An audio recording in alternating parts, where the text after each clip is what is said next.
I have been reading this again quite a few times in the last few years. The name is A Cup of Tea. There was this group of 15 soldiers led by a major, and they were on their way to their post in the Himalayas where they would be deployed for the next 3 months. The batch who would be relieved was waiting anxiously for these guys to reach there.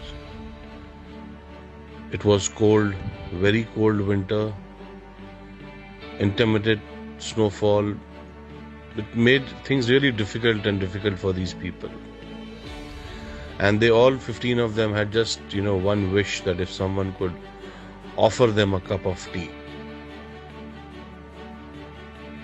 Though the major knew that it was a very futile wish, but still they continued moving ahead and had the same wish.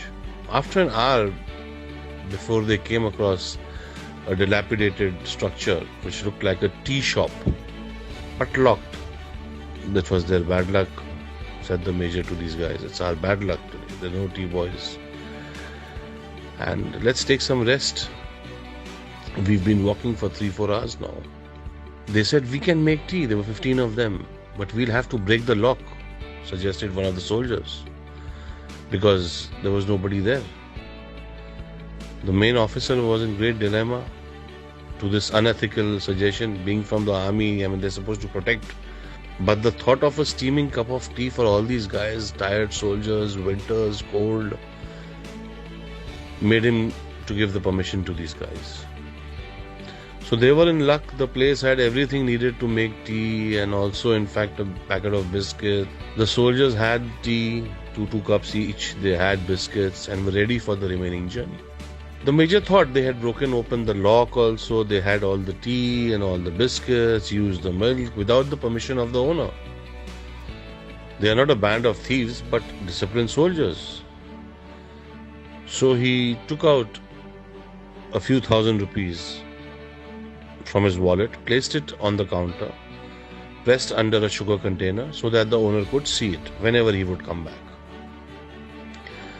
And he was now, relieved of his guilt. He ordered his people to put the shutter down, and he proceeded further.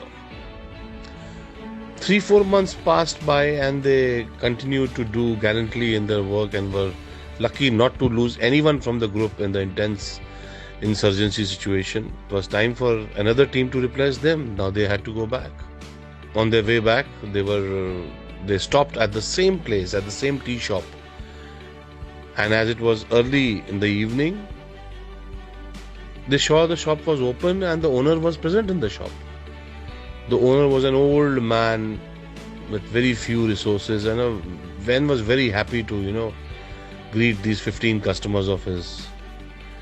All of them had the tea, had biscuits, and they were talking to the old man about his life, his experience, especially selling tea at such a remote place, and what kind of people come, and etc. etc. And the old man also had many stories to tell them, his faith in God, and "Oh Baba, if God is there, why should he keep you in such poverty then?" commented one of the soldiers. So the guy said, "Don't say like this, Sahab, don't say like this. God is actually there and I got proof." So these guys were like, "What proof do you have?" So he said, 3 months ago, I was going through a very tough time because my only son had been severely beaten up by the terrorists over here who wanted some information from him which he did not have. I had closed my shop to take my son to the hospital. Some medicines were to be purchased and I had no money. I had just 20 rupees. No one would give me money because of the fear of the terrorists. There was no hope, Sahab. There was no hope.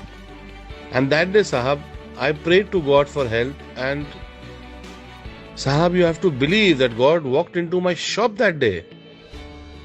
When I returned to my shop, I found that my lock was broken. I felt I was finished. I was doomed.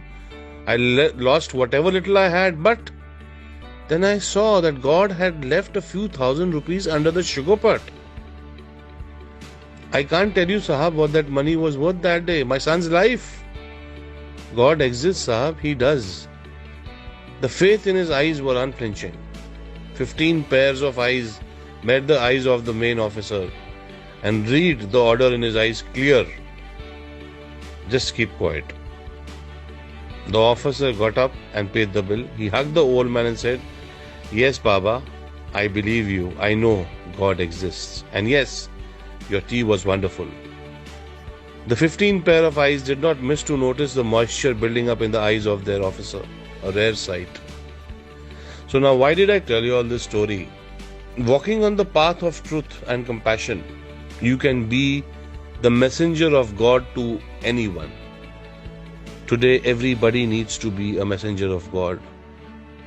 We have to have a lot of compassion. And if we follow the path of truth, we can be messengers. And if we can be messengers of God to anyone today, if we can help anyone in any way, we should go ahead and do whatever little bit we can. And let everybody feel that Sahab, Bhagwan hai, God is there, Sahab. So let us walk on the path of truth and compassion, and let us try and be a messenger of God for everybody. Thank you, friends. I know I have taken 8 minutes of y'all, but I hope this does